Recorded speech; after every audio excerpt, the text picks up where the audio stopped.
2024 Republican presidential primary field is taking shape. The battle lines are becoming clearer, and so is the field of candidates. Is the odds-on favorites, if you look at the polling, still Trump versus Biden? That seems to be it, but it's just way too early to tell. I'm more angry now, and I'm more committed now than I ever was. Big challenge for these candidates is going to be how do they navigate Donald Trump? And how do they navigate Ron DeSantis? You and I have a rendezvous with destiny. Welcome back to the Ruthless Variety Program. I'm Michael Duncan, joined by my co-host, Comfortably Smug, and John Ashbrook. You fellas, you look handsome today.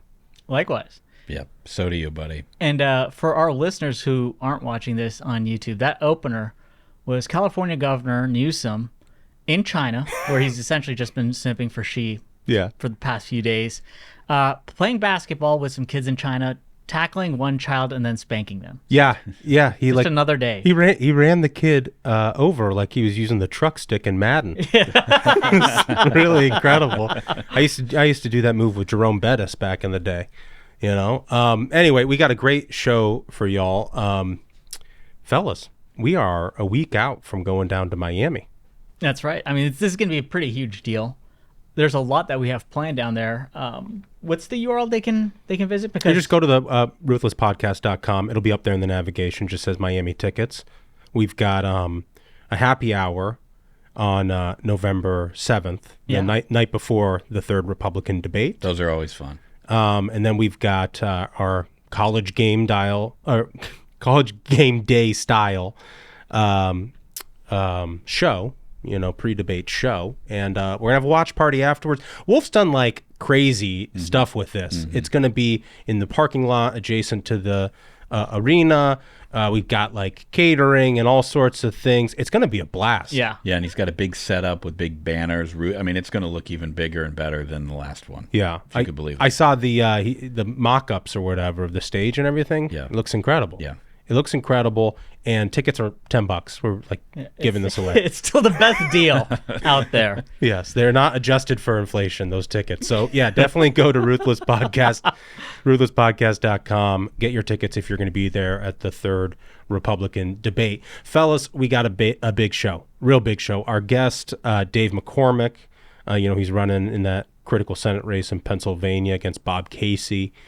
He's going to be on the program to talk about that race and what he learned from the last race. We're going to talk about the horse race and the presidential. Mm-hmm. A lot of interesting developments there, including a new Iowa poll. We got Joe Biden in New Hampshire. That one's going to be a lot of laughs.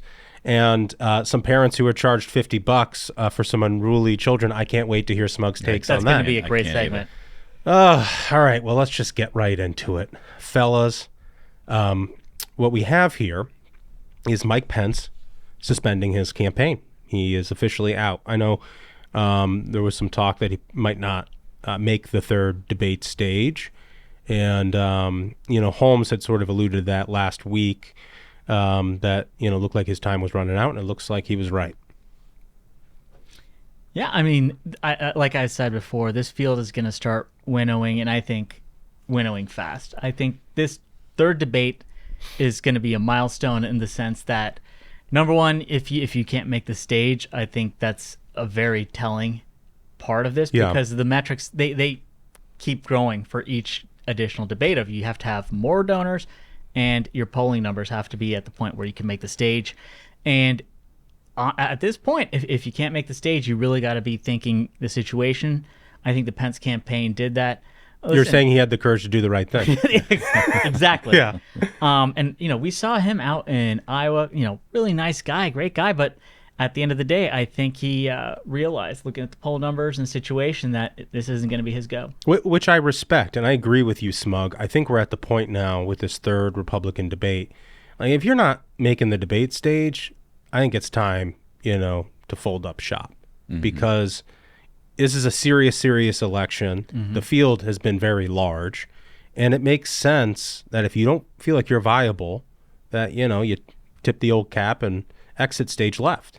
Yeah, well, Pence is obviously a great guy. We had him on the show a couple times. There are a lot of people out there who really respect him, and what I'm watching for is is he going to endorse one of these other candidates? And if so, who? And if he does it, when is he going to do it? Would it be ahead of Iowa? Would it be, with some sort of like strategy to defeat Trump in mind? What's the ultimate next move out of him? Because he does carry some sway, out there, and so shame to see him go, but it's just the way it works. Well, so on the debate stage thus far, who's qualified? Ron DeSantis, Nikki Haley, Vivek Ramaswamy, Chris Christie. I think that's it. I think you're right. Tim Scott hasn't. Maybe. We don't know. Doug Burgum, we don't know. Mike Pence just dropped out. So this field is actually, I know there's been a lot of consternation about this huge field for people who back a candidate not named Donald Trump, but it looks like it's starting to get smaller. The nice thing about that in terms of the debate is it allows for more fireworks. Yeah. It allows for more opportunities for interaction between the candidates, more conflict. And, the second debate was a little sleepy, I think a lot of people thought. Well, I don't think it was maybe sleepy for some, but like, there was just so much crosstalk that you just sort of like, you lost the thread of the conversation because people were sort of sniping back and forth at each other. Well, a smaller field is going to be less unruly. Right. And the Miami debate, I think, is going to be huge. Yeah. Well, we'll be there. Again, ruthlesspodcast.com. Get your tickets if you're going to be there. It's going to be a whale of a time. All right, guys, this is the big news in the presidential race. On Monday, the Des Moines Register released their poll of the Iowa caucus. You can argue about polls here or there. Hey, Emerson poll, is that really a credible poll, or is this poll credible? And everybody has countervailing polls to reinforce the candidate that they back or whatever. I say that to say the Des Moines Register poll is sort of seen as the gold standard in the state. Would you agree? Yeah. I mean, and highly Seltzer's respected poll, right? And I mean, just a lot of experience polling likely caucus goers. And so when they put one out, you got to take it serious. In this poll, very, very interesting. Nikki Haley up to 16%, tied with Ron DeSantis in second place. Ron DeSantis also there at 16%. Donald Trump still has a commanding lead at 43%. But he's sort of just there, right? Where he has been before. For Nikki, she went from 6 to 16, so a 10-point jump. I mean, it's significant. And I know last week on the show, she was my winner of the week after I stole it from you. Smash. We just had the same idea. Yeah, and I took a lot of heat for that, but it's right here in the poll. Yeah. No, she's definitely surging. I don't think, though, people should count Ron DeSantis out just yet. No, neither do I. Because the guy still has strength. He still has a load of money, and he has a big organization inside of the state of Iowa, and they have time to correct. There's still 2 months until the Iowa caucus, and they've got or 3 months, right? Yeah. So they have time. They have time to correct. They've got resources to be able to try to correct. He's got big moments like this Miami debate. Maybe there'll be another debate. It's all is not lost for Ronnie D. No, and also I think the other thing, looking into this poll that DeSantis has going for himself is the crossover appeal between, MAGA Trump voters who like him and non-Trump voters. He kind of has a foot in both camps. And that allows him to add to the electoral math, right? Because you've got half the party who wants to vote for somebody other than Donald Trump. But it's very hard for one person to get 50 plus one, if they're only appealing to the non-Trump electorate. And Ron DeSantis doesn't. He's got that going for him. Nikki Haley, though, has been gaining with moderates, independents, who, although it's a semi-closed caucus in Iowa, independent voters can register at the caucus location on the night of the caucus. So there will be independents who show up and vote in this caucus, and that's a little more unpredictable. And can you rely on, independents to actually turn out if it's, sub-zero temperatures in in Iowa, and it's it can be a long night. A lot of people can't just like show up at a caucus at 6:30 p.m. But it's something. And the other thing for Nikki is it gets a lot easier after Iowa for her. For DeSantis, like the stakes are super high because of the nature of the electorate in Iowa, and a caucus you would think would benefit him as a more conservative candidate in this field. But like New Hampshire, much different voter profile there, right? South Carolina's her home state. Right. So she could definitely pick up some early momentum if she finishes strong in the state of Iowa. I just think, DeSantis is still very organized, as I was saying earlier, but who else is really organized in Iowa is Trump. I mean, he's got resources. He's got a team on the ground who's taking it very seriously. This is much different this time around for Team Trump than it was in 2016 when they basically had like one guy in the state and Trump, giving people helicopter rides. They've got a full field team. So it's not like they're just looking at the poll numbers this morning and saying, oh, we want it, let's move on to something else. They're working it too. And I think that that's the kind of organization, obviously that you need if you're going to be able to succeed in a state like Iowa, where everything is so personal and everybody's met a candidate at least once or twice. And I mean, this, Smug.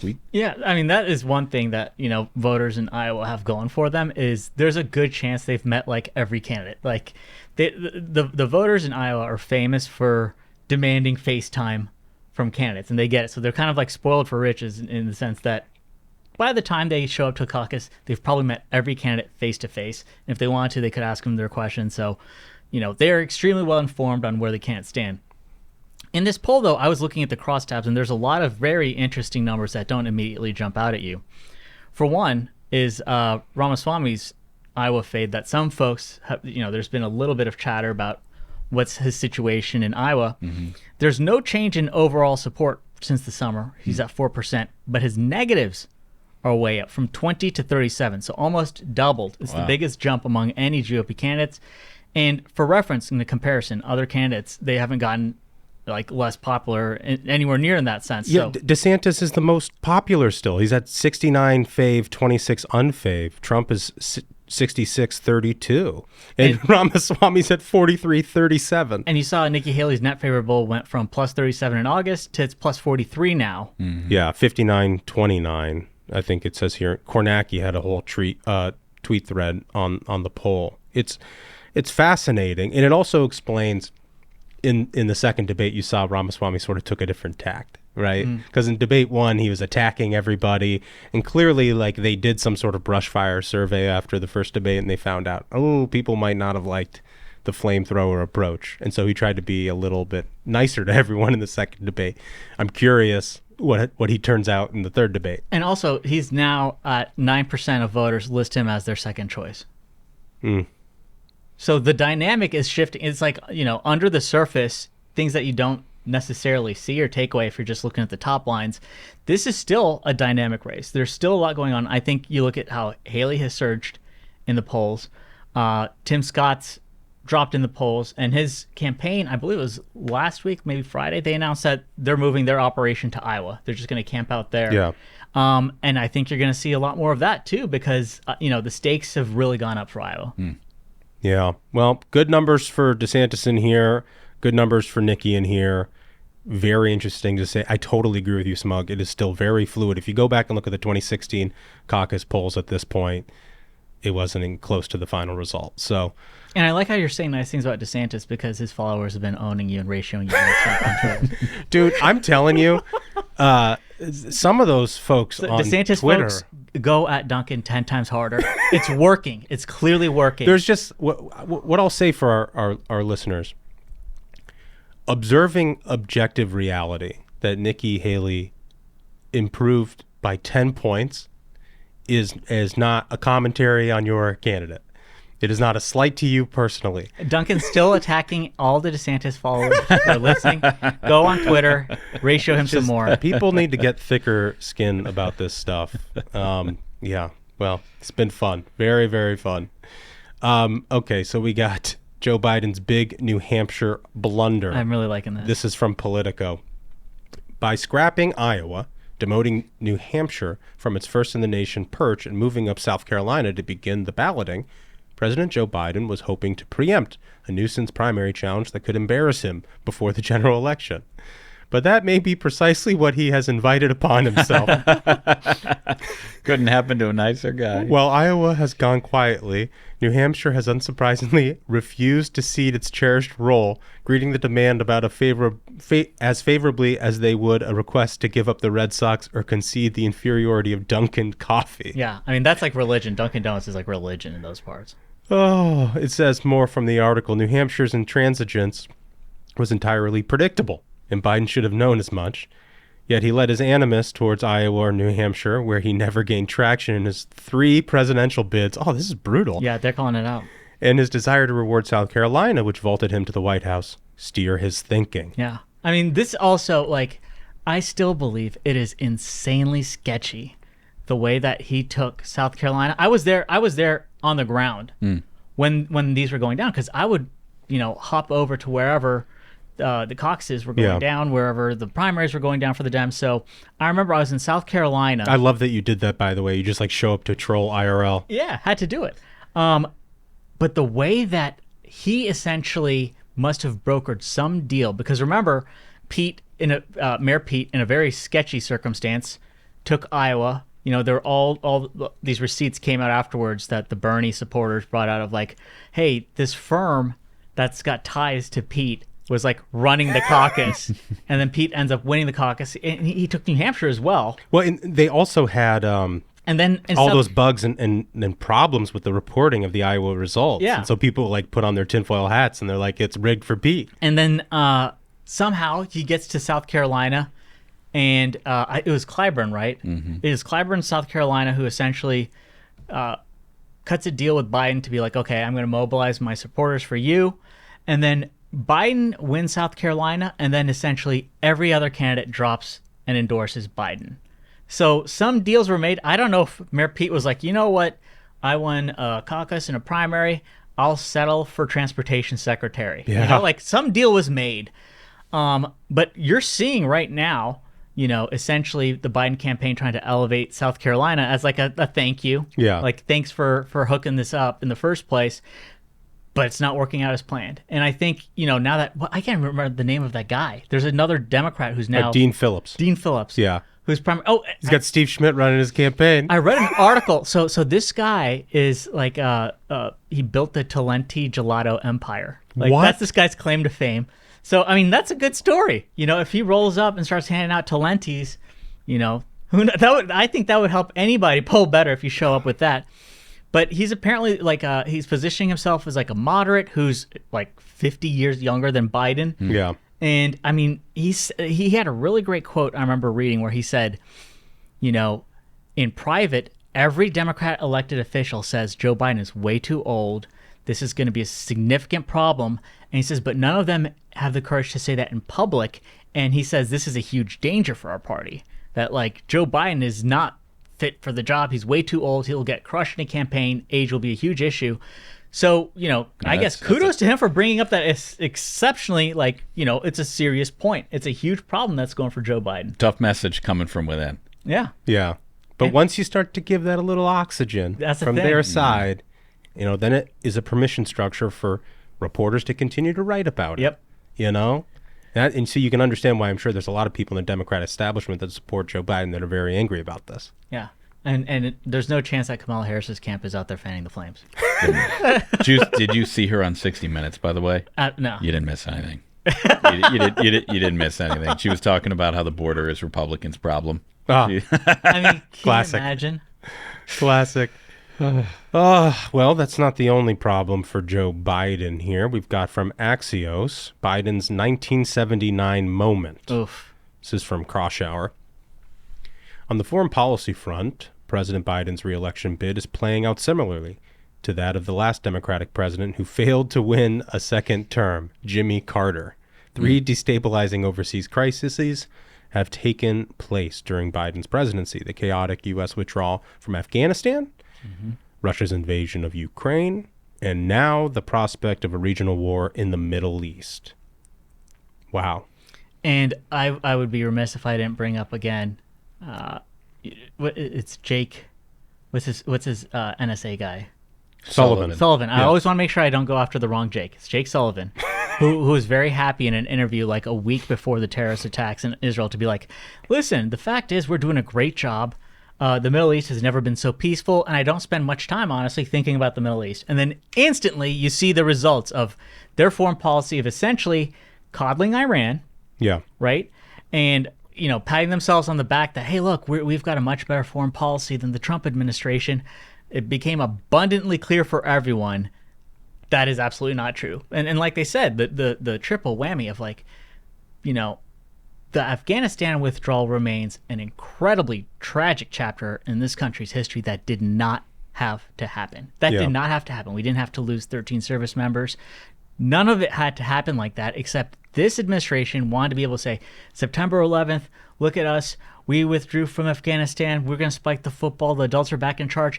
Every single opportunity that they've had to make any kind of a stand on foreign policy has led to disaster because inherently their policies are a disaster. Well, the parallels to Jimmy Carter here are really interesting, more from the article. Carter's demise was fueled by the 1979 Iranian Revolution that ousted the pro-American Shah for an Islamic fundamentalist regime still in power today. The Iranian regime holding of dozens of American hostages dominated the headlines and drained Carter's political capital through his re-election campaign. Oh, what does that sound like? American hostages being held by Iranian proxies. Yeah, not good. And then you add on top of that the economic anxiety that everybody's feeling here at home. Got inflation, terrible foreign policy, a very weak president. Yeah. It kind of sounds like 1979. It sounds like pretty familiar, right? And a Kennedy rising up to take his vote share. Yeah. Oh. And we laughed and we laughed. Oh, man. So another article here, Biden's horror shows, again from Axios and Jim Van High and Mike Allen. President Biden's White House is stuck in a split-screen reality, spiraling war threats overseas and spiraling political problems at home. Both are horror shows for re-election. Top officials believe Biden has been at his best in managing the early days of the Israeli-Hamas war, but they privately concede things have never been worse politically since the 80-year-old took office. Yikes. Yeah, I mean, you're seeing that in polling numbers.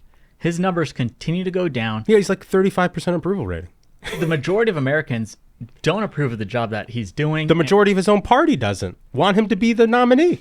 And I think it's becoming increasingly clear, not just on foreign issues, which are a huge problem for him, given his disastrous foreign policy, but domestically, Americans are becoming increasingly vocal about how terrible this economic situation has become for Americans, where, this administration first claimed that inflation doesn't exist. Then they said, oh, it's going to be quick. It's just going to pass. And then they tried for a very short while, actually, inflation is a good thing. Yeah, right. And now they're essentially just trying to say, hey, guys, the economy is great. Like when they rolled out the Bidenomics messaging, it shows how incompetent the team is over there to try and take responsibility for what every American would describe as a disaster. Put your name on the least successful thing in your presidency. It's unbelievable. And whenever you say inflation, they come back with, oh, well, if you look at just a small percentage point difference, and by the way, the growth is slowing. And that just sounds so like tone deaf to Americans who are paying 3 times more for groceries today than they were last year at this time. Totally tone deaf on inflation and the economy. But the other issue that is sneaking up on him, it is a domestic problem that's getting worse in this country, is the border. If you look at the polling on the border, 57% of Americans, they want a wall, they want tighter security, and everybody is freaked out about Hamas lurking amongst us. And that includes Democrats who are now in these blue cities for the first time facing the kind of problems with immigration and with the border that these Texas border towns have faced for the last 20 years. Yeah, they say here in the article, Biden is getting crushed on his handling of immigration, crime, and inflation, none of which will likely turn around in time to put a new spring in his step. It's not death by one issue, but by half a dozen hitting at once. Quote, the load-bearing wall breaks, one Biden official conceded. Many of Biden's own voters don't want him to run, He hit a new low in a poll last week with his own supporters. And top Biden backers worry they're one trip or stumble or brain glitch away from another round of Biden's too old hand-wringing. I disagree with them on that point because we get a brain glitch and a stumble, and we get that every day. And I think I mean, we all think he's beatable, but the media doesn't cover it for him the same way they would us. Yeah, I hear you. Can we get to the really fun story? We can. I've waited so patiently. Yes, you have been patient, and you need to be rewarded. I'm worried what you're going to say about this one. I cannot wait. I've had a long time to think on it. So you sent this. Can I just say you sent this around in the Slack ahead of time? Yep. So you know that Smug saw it, and he's like, so ding, ding, ding. Again, our listeners, the minions, are the best people on earth, and they tagged me multiple times on Twitter when this story dropped. And so it was, as soon as it was on my radar, I threw it in the Slack, and I was like, folks, this is going to be the centerpiece of our show. So this is from the Daily Mail. Mom slams Georgia restaurant after charging her $50 for being, quote, unable to parent her badly behaved children. Whose side are you on? Yeah. So this, I want to read the bullets because they're very critical. It says a couple was left stunned and now venting after a Georgia restaurant added a $50, quote, unable to parent surcharge to their bill over their loud children's alleged bad behavior. This is what's important. So the parents are trying to tell their side of the story, and what's the first thing that they say? They say, well, we showed up, we handed our kids an iPad.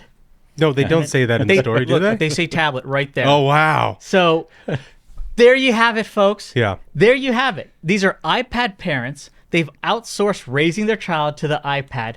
And God bless this restaurant because part of going to a restaurant is you want to enjoy a meal you're having with your loved ones, having a nice ambiance. You're paying good money.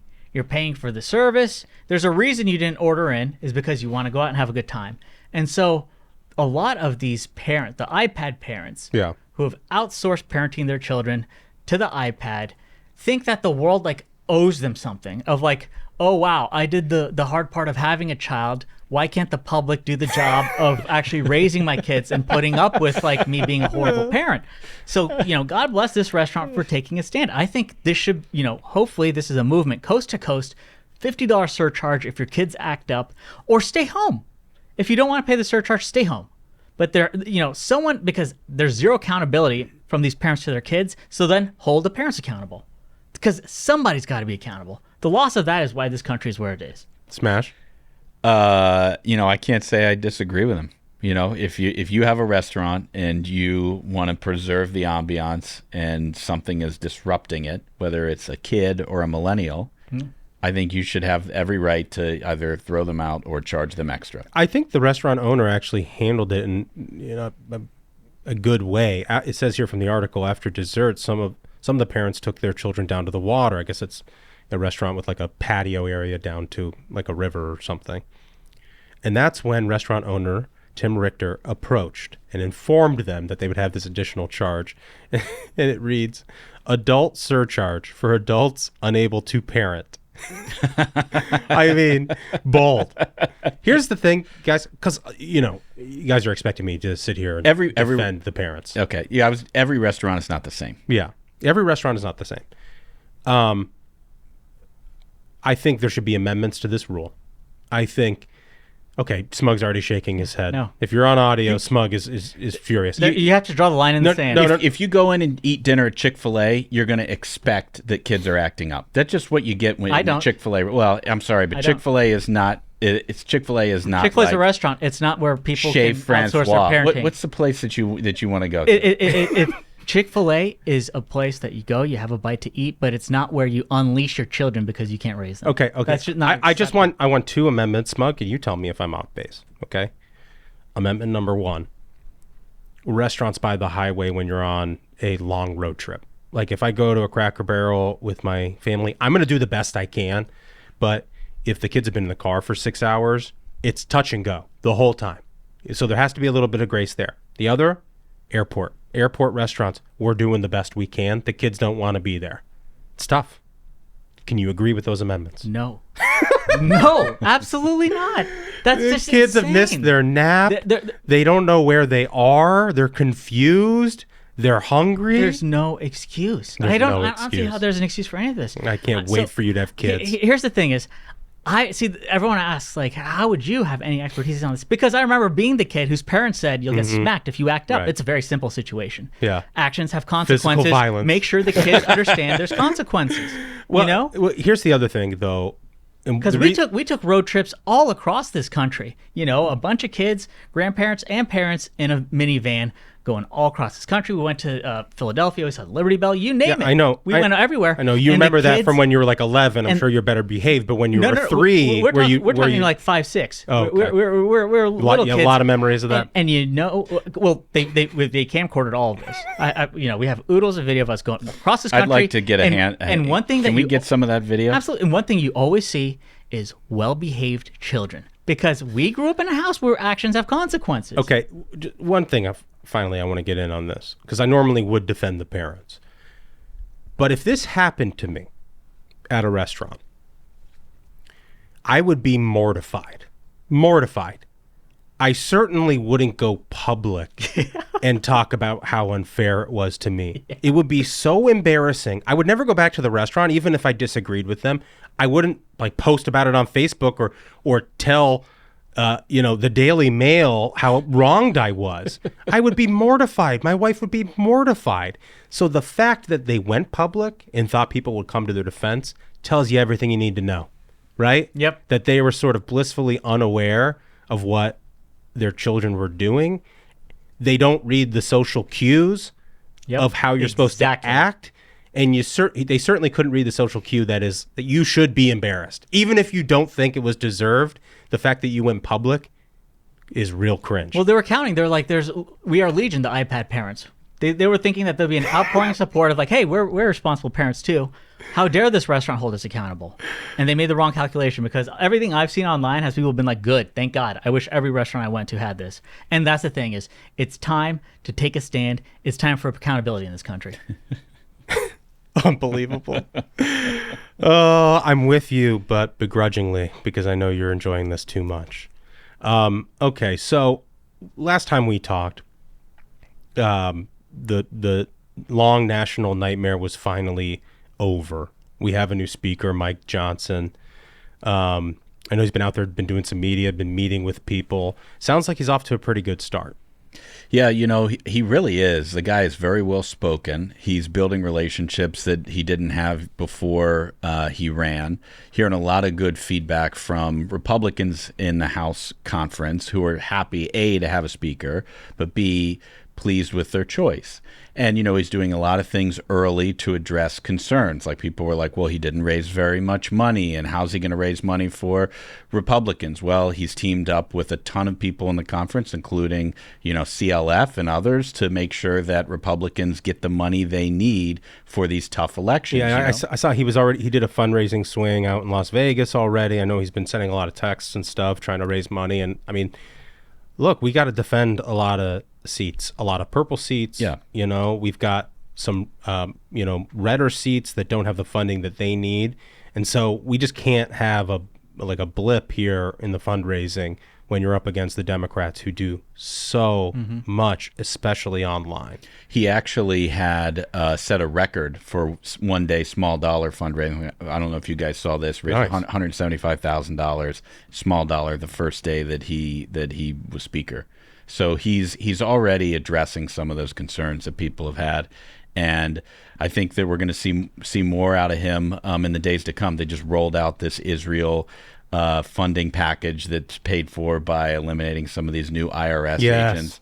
I don't know if Democrats are going to go for it, but it puts a flag down. Well, puts a flag down, and it's a wedge on them, which rhetorically, politically at least, is really strong. Yeah. Like, who do you care more about? Like, defending Israel from terror, or getting some bureaucrat to audit people for their Venmo charges? Yeah, exactly. You got to like that message. Yeah, I mean, it's a great contrast. Okay, so it is Halloween, fellas.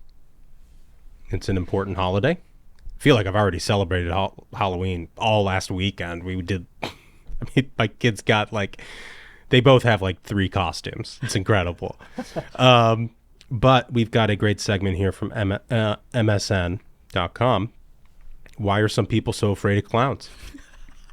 So From the article, for 15 years, psychology professor Philip John Tyson has been teaching classes on phobias. At the start of every semester, he asked his students the same question: what are you afraid of?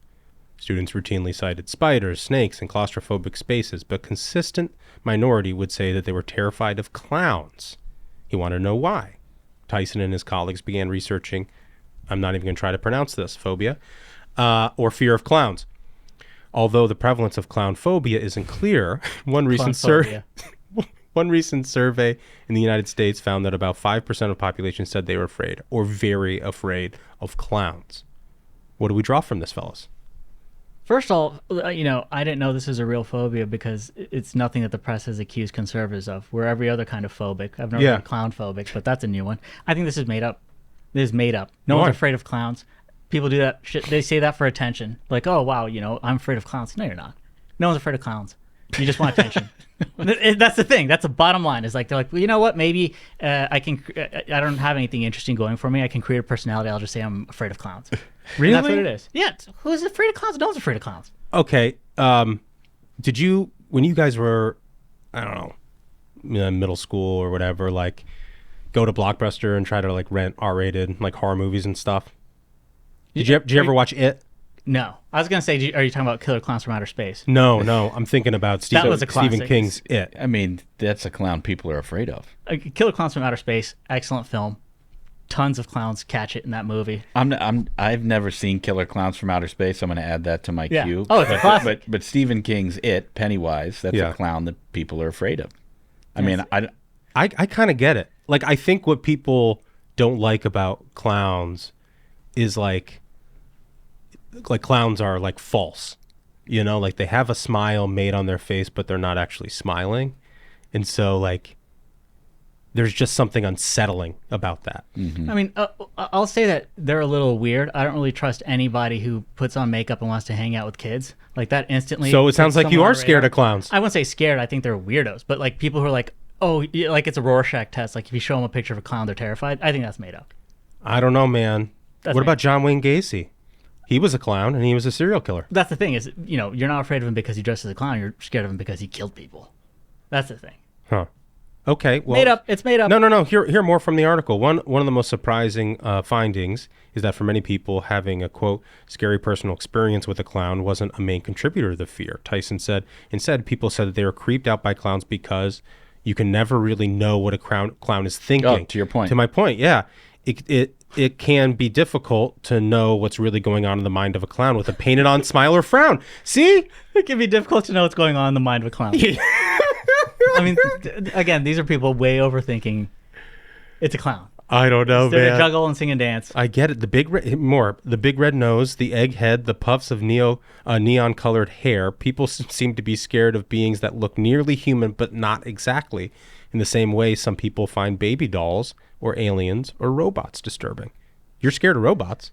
Well, I think they're going to kill us all. I mean, that's a good reason. Like they're trying to take everyone's jobs, and they want to kill us all. But that's like a known fact. It's very apparent. I think context matters here, right? Because people walk into McDonald's and sit next to Ronald McDonald every day. He doesn't scare them. They just buy the hamburgers and walk out, People, have you ever watched the Bozo Show on WGN? Yeah. I'm dating myself here, but people wanted to see what happened at the grand prize game. Yeah. They weren't scared of Bozo. That was the ball. ball. Come through and kill him. Wasn't it the balls? You had to throw balls in. Yeah. 1, 2, 3, 4, 5, and 6. And there were like 6 buckets. Each one was further away. And I remember like the last bucket had $100 bill in it. Yeah, nice crisp $100 One bill. crisp, straight off the printing press. Yep. And I remember being a kid, and that was like the coolest thing. Yeah. What you could do with $100. You thought you could do anything. It was training kits for beer pong. Yeah. That's why that's our You got to a good generation. start. But I mean, you could win all kinds. You could win a pair of British Knights. You could win a vacation. You could win a lot of different things. But people weren't scared of Bozo the Clown. They're not scared of Ronald McDonald. They are scared of Pennywise. Yeah. So I think context matters. Insightful. John Ashbrook. Okay, so before we get off Halloween, what are you guys doing tonight? We're going to go around the neighborhood. I got 3 kids. All of them are going to dress up. All of them have various degrees of interest in Halloween. One of them's probably going to last about an hour. Then we'll go back to my house and hand out candy till it's gone. Nice. What about you? Smug, are you doing anything? Yeah, I'm not going to go. This country's already full of teenagers who wear masks every day and kill people, so I'm not going out. I hope the doorman opens fire if any of them try to enter. This doorman. Well, you live in D.C., so I don't blame you. We're going to go trick-or-treating as well. Yeah. My mom is in town. Oh, that's good. So she's going to be a witch. Okay. Yeah, she got the whole getup, I think my 4-year-old is probably going to be a dinosaur. We went a little trick-or-treating to some events around the area over the weekend. He definitely went for the dinosaur. It was a little hot. I felt bad for the guy, because he was so excited, but clearly very uncomfortable in the dinosaur costume, but he loved it so much. He was just in there just baking, absolutely sweat, cheeks rosy, like sort of perspiration around his hair. Cause he had like the dinosaur head. It's sort of like Velcro around. So you can still see his face, but it didn't look like it was breathable material, So I imagine he'll be in that, and we'll sort of walk around the neighborhood. My youngest is almost 2 and has no idea really what's going on, but I'm sure we'll put him in a lot of silly outfits, and my wife will take a lot of pictures for, Instagram and stuff, and yeah. Good time. Yeah. It'll be fun. That's going to be good. All right. It's a good age for it. Yeah, that's fun. Let's go ahead and get to this interview, Dave McCormick. I want to welcome to the program a man who's been here before. We loved having him on, and we're glad to welcome him back. Good to be here. Good to be here, guys. Thank you. But in the flesh. Yeah. Last time I think it was remote. Well, yeah, we've come a long way since then. You have a studio. Yeah. We have a studio, and this used to be our conference room, and Wolf has really transformed it. So we're glad we were able to have you come in, and you brought something. I brought it. Listen, I heard there was a protocol. You had to bring a cocktail of choice, so I thought you guys needed to be introduced to Yangling. Yeah. Yangling beer, 1829, oldest brewery in the country, 1829, Pottsville, Pennsylvania. Yeah, this is OG Pennsylvania stuff. This is it. Yeah. This is the real deal. And it's a good beer. It's a great beer. Yeah. Yeah, when I was growing up, there was Yangling, there was Rolling Rock, and then there was Red, White, and Blue. Now, the Red, White, and Blue, I'm not sure what's happened to Red, White, and Blue, but Yangling and Rolling Rock have become dominant brands. Yeah, going strong. Yeah, right. Going strong. Smug, why don't you make yourself useful and hand me one of those? Honestly, I was thinking about cracking one of these. I haven't had them since like college. They're excellent beers. Duncan? Man, I'm still on my coffee, but God. Okay, come on, let's do it. You got to do this, and you think Pennsylvania. Yeah, sure. Think battleground state when you're drinking this. All That's right. right. And to actually winning a Pennsylvania Senate seat, really excited that you're going to get that done for us. Yeah, let's just let's start there. You ran before in 2022. What would you say you learned from that experience, and how does that inform your campaign now? Yeah, listen, I jumped in last time because I thought the country was heading in the wrong direction. And last time it was watching what happened in Afghanistan that made me want to get in the race. And people said coming in too late, you're running against this guy Oz. Oz has 100% name ID. My wife said, Dina, who I think you guys know, said, honey, I'm sorry, but people think McCormick's a spice. They've never heard of you. And so it was a wild ride. 5 months. We joined the race January 13th, ended May 17th. And, when you lose by 900 votes, there's lots of things you could do different. And that's what happened with me. But the thing that really came through was that I loved the opportunity to go across the Commonwealth of Pennsylvania. I loved the campaigning. I'd love the opportunity to represent the great people of the Commonwealth of Pennsylvania and be part of turning the country around. And that's the motivation. And, the most important thing, I think, is getting out there and being yourself and talking about the future, talking about ideas. I think people feel like the country's headed in the wrong direction, and I think they're looking for leadership, and so that's what I'm talking about: leadership and ideas. Well, one of the things that sticks out this time that makes you unique and Pennsylvania unique is that Republicans have gotten behind you right away. I mean, you've already been endorsed by the state party, and I think you're the first non-incumbent they've ever endorsed. And you've really galvanized everybody on our side so quickly. I mean, that's got to be, a wind in your sails for this campaign. Well, it's better than the alternative, for sure.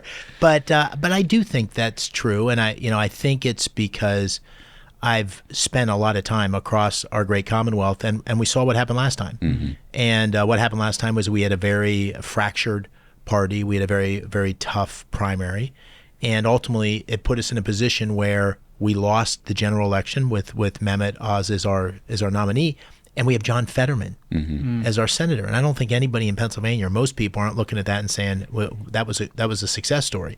And so I think the idea that as Republicans, we may disagree on some things. We probably disagree on 20%. If you have any single set of Republicans in Pennsylvania saying, I'm totally 100% with you, then there's a whole bunch of other people that are not with you. So I'm trying to unify the party around conservative principles, conservative ideas, leadership that's going to help us win the election. And winning's important because if you win, you can actually fix the country. And if you don't win, you can't. And so I've made my case. I said, listen, you're not going to agree with me on everything. I mean, heck, I don't agree with my wife on more than 80%. I think 80% would be high.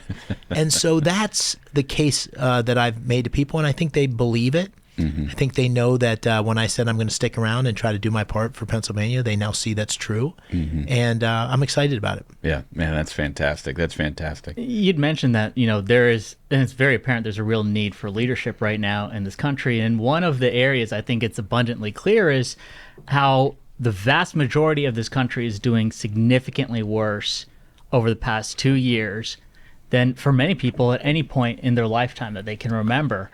And you have significant economic experience. What are the issues that you're seeing that this administration and a Democrat-controlled Senate has added to this burden?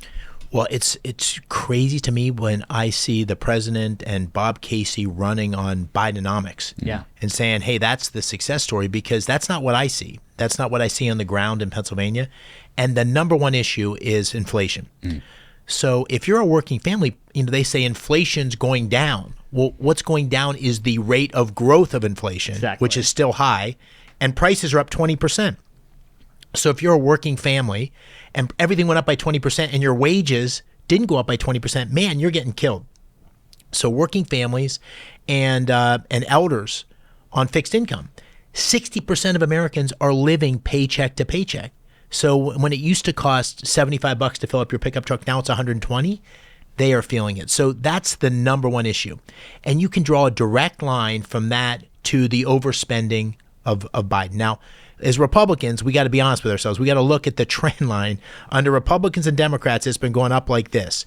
But what happened under Biden's a hockey stick. These huge, enormous government spending programs have been the primary driver of inflation. And this is a case where, in many cases, where Bob Casey has gone 98% of the time in voting with Joe Biden. So this economic set of problems we have, inflation, those are Joe Biden problems. That's why he's 35% in Pennsylvania. And those are Bob Casey problems. That's number one issue. Two issues I'll mention real quickly that are also big issues. Second's crime. I mean, you guys, I'm sure, saw the clips.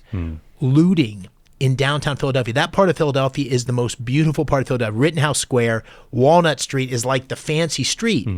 The Apple store has, getting the windows broken and people are walking out. By the way, the new policy in Philadelphia is if you steal less than $1,000 worth of merchandise, you don't go prosecuted by the district attorney.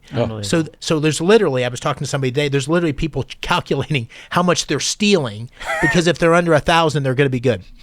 So that is the direct result of a state of mind of these district attorneys, these Soros-funded attorneys in Philadelphia. It's Larry Krasner.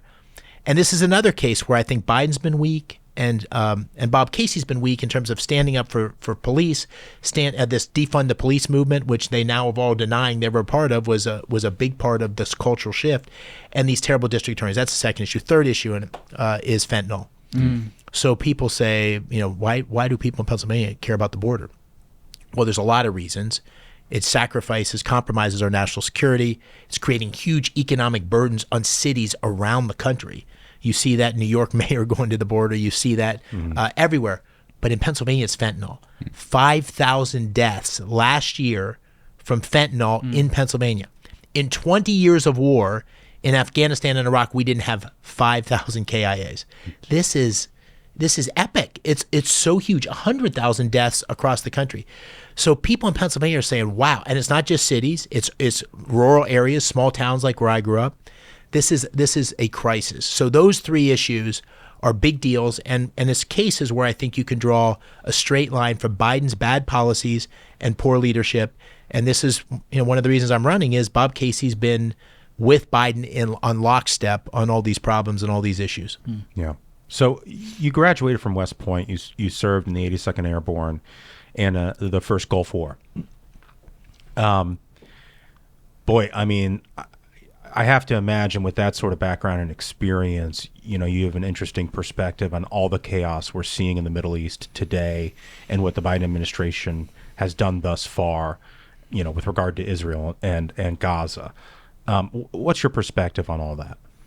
Well, listen, when a president is leading a country through crisis, I'm always, I'm reluctant to sort of start throwing stones. But in this case, I think we have to step back a bit and say, wait a second, all these things going on in the world, are they connected?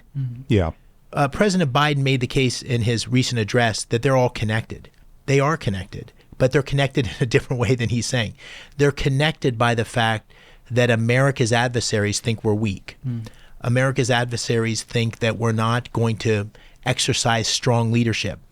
And what we're seeing is the lesson we all learned when we were kids on the playground, is that the bully is going to push you, the bully's going to come after you when he feels weakness. And so in my mind, this all started with the thing I mentioned earlier with the calamitous withdrawal from Afghanistan. That was a sign, even if you believe that we should eventually have exited our troops from Afghanistan, the way that happened, the incompetence, 13 members of the armed forces killed, the leaving the air base open. And the weapons. For the Taliban. Exactly. It was madness, right? Yeah.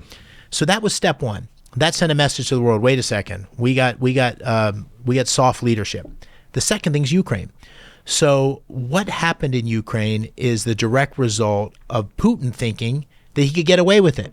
And that happened in part because of Afghanistan. It happened because of the way that that Biden was dealing with Nord Stream 2, the pipeline, and saying we're going to keep the pipeline open, not hammering Russia on that. And then the way that Biden's responded, he sent the plane to get Zelensky as opposed to saying, no, we're going to help fight against aggression. He's gotten religion on that since then. So that's the second data point. The third, of course, is the tragic, barbaric attack we saw against Israel. Indefensible. There's no moral equivalence about this. This is absolute pure evil in its purest form, and that is underwritten. That evil is underwritten by Iran. Iran is the primary funder of terrorists in Hamas, Hezbollah, Islamic Jihad, and that's the direct result of Iran getting a lot of dough. And the reason they got the money is because of the plan that Obama put forward and then Biden subsequently put forward. And it's a softness and not realizing that you can't negotiate with terrorists.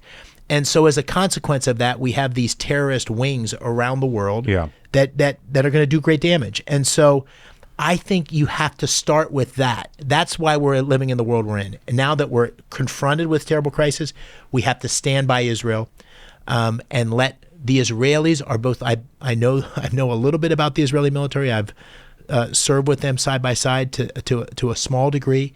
This is an incredibly competent military force. They know best how to do what's required. It's our job to stand by and help them do that. So you've got a tremendous amount of expertise in the economy. You actually serve this country in the military. You've got a tremendous amount of expertise in national security and what's going on in the Middle East, foreign policy. You've got what people are looking for right now in this day, for this cycle. You're running against a guy who has been there forever, who comes from a family who's been there forever. He's got a brother who's a lobbyist for some company that has connections to China. He's got a sister who was taken $500,000 from the campaign. His family and his entrenchment looks an awful lot like Joe Biden's, which is something people are not wild about in this day and age. Joe Biden's own super PAC this morning or yesterday put out a poll that showed that the presidential race in Pennsylvania is neck and neck. So you've got a chance to win against Bob Casey. We've always said on this show that Bob Casey's lived a charmed life. Yeah. He's run in easy cycles, good cycles for Democrats. Welcome to 2024 and Dave McCormick, his worst nightmare. So talk about how you're prosecuting the case against Bob Casey. Well, listen, I think it's a straightforward case. I am saying to our voters, listen, this is a contrast.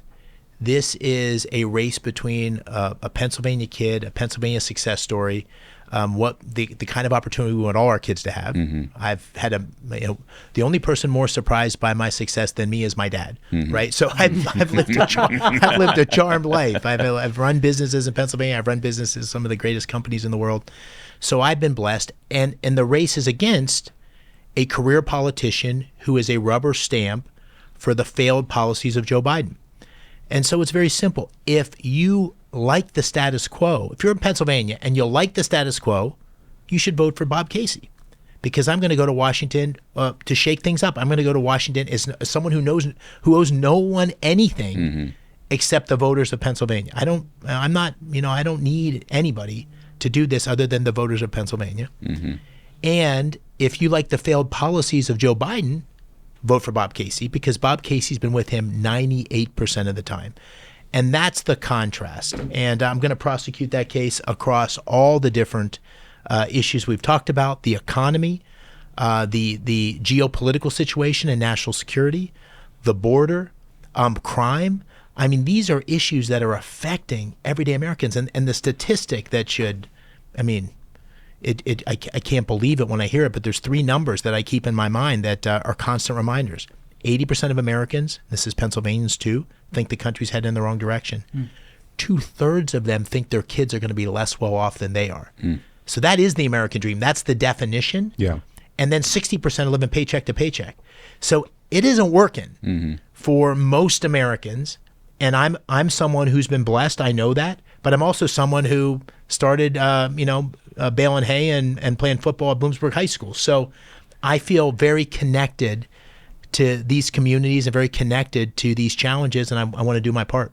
Yeah, I'm glad that you mentioned where you're from. I'm glad that you mentioned the small towns in Pennsylvania. I'm from Ohio. There are a lot of similarities between Ohio and Pennsylvania. In fact, when I drive from D.C. back home to Ohio, I drive right through Washington, PA. Yeah, and where I was born, by the way. And I, to be honest with you, this fentanyl issue, not to jump around too much, but this fentanyl issue is a real problem because it is just tearing apart small towns, mid-sized towns in these Midwestern and states like Pennsylvania. And you don't hear anything about it from the Biden administration. You don't hear anything about it from Bob Casey. It's like they don't even know it exists. It's insidious. And, I learned a little bit about it. I went to the border during the last campaign. I literally was with the Border Patrol. I literally saw the cartel guys up in the hedgerow, and they're sending people across the Rio Grande. I mean, it's clear cut. And then what happens is fentanyl is very concentrated. You can literally stick it in your pocket or tape it. It's not a lot to get it across the border. It makes its way through a very sophisticated network into the northeastern part of the country, and then comes down Route 80 and Route 81 in Pennsylvania. The reason it's so insidious is that it's very concentrated and it's cheap. So what the drug dealers want to do is they want to cut lots of different stuff with fentanyl. Oh, it's highly addictive. So if you think about generating revenue from them, they're cutting it into all sorts of other things. It's cheap to do that, and then it becomes much more addictive. And it's highly volatile. So, you read all the time about kids overdosing, sometimes inadvertently not even knowing it. When I go to small communities in Pennsylvania, I almost always ask, hey, put up your hand if you've been affected either by your friends and family, your immediate friends and family, by fentanyl. Half the hands go up in the room. it's a big deal. And we don't have sufficient border control. Obviously, we don't have sufficient securing our border. It's been a disaster under Biden on multiple dimensions. But we also don't have the law enforcement to break the back of the cartel in America. And we also don't have the kind of facilities to help people transition off of fentanyl once they become addicted. So it's a whole ecosystem problem. But the original sin, indisputably, is the border. And I'll say one more word on it, which just to give you the whole conspiracy. China is the primary maker of fentanyl that comes to Mexico and then comes across the border. So the Chinese are behind the scenes as the arms merchant, if you will, that's making the fentanyl, which is really destroying the fabric of America. Do you feel like maybe not the politicians, maybe not the Democratic politicians, but the voters at least who vote for them, do you think they're finding religion on this issue of border security? Because what I've noticed over the last year or two, as the problem has gotten worse in the Biden administration, now you got a lot of these big city mayors like New York, like Philadelphia, places where they were gung-ho about making them sanctuary cities, now saying this is a problem. Yeah. You're stretching our social services. We can't take all these people into our city anymore. It's sort of flipped that narrative for a lot of these people who are traditionally on the left and haven't supported things like border security. Do you see that on the campaign trail?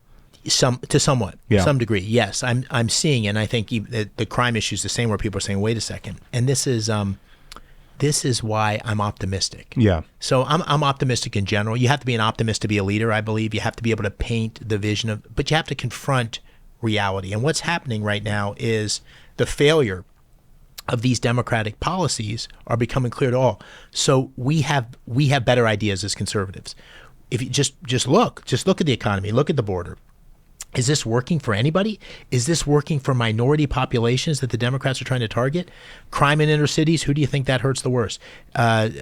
Education systems that are crumbling. The people that can afford it send their kids to the suburb. These policies are failing, and our ideas are better, whether they're economic, education, border, and I think that's becoming clear.